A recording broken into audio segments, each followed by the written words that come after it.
Walsh to Ritchie. Oh, that's a terrible delivery, and he's hit him right in the face. That really did rear up for length.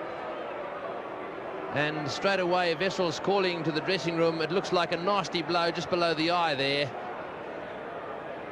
That one lifted, reared up and hit Ritchie just below the eye. It looks as if it's bang on the cheekbone.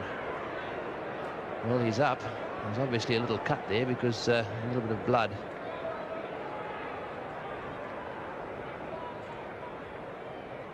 That really was a nasty delivery.